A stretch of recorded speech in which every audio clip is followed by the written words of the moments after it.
to the bread kitchen. Today I'm going to make a loaf of bread that uses yeast, takes less than 2 hours to make and requires no kneading. It's called a Grant Loaf, named after Doris Grant, who published this recipe in a cookbook in 1940. I think you'll be surprised at just how easy this is.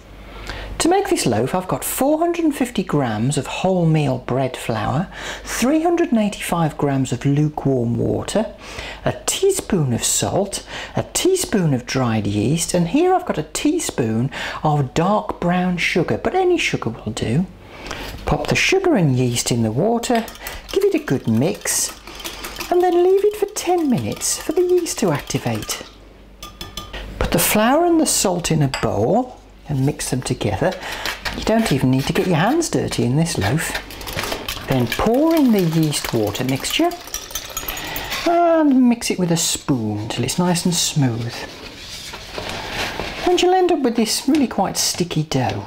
I've got an ordinary loaf tin here, which is 21 by 11 centimetres or 8.5 inches by 4.5 inches. It's only a couple of inches deep. I'm going to scoop this dough into the loaf tin. Spread the dough out with a spoon. It's not the easiest of tasks because the dough is very sticky. Now cover and leave this in a warm place. Now after about an hour or so it'll start to rise above the loaf tin, so I'll just peel off the plastic film. Now I'll bake this at 180 fan oven, 200 normal oven for about 35 minutes. After 30 or so minutes it should be nicely browned. I'll turn it out and leave it to cool.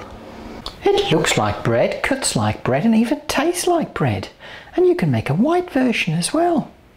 I made the white version using strong white bread flour and white sugar, and it's quite moist. If I had a criticism of it, it would be that the taste lacks a certain depth to it. And it reminds me a lot of the kinds of loaves that you get mass produced in supermarkets.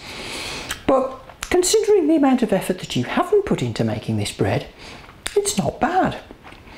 I hope you enjoy making your Grant loaves, and do join me next time in the bread kitchen.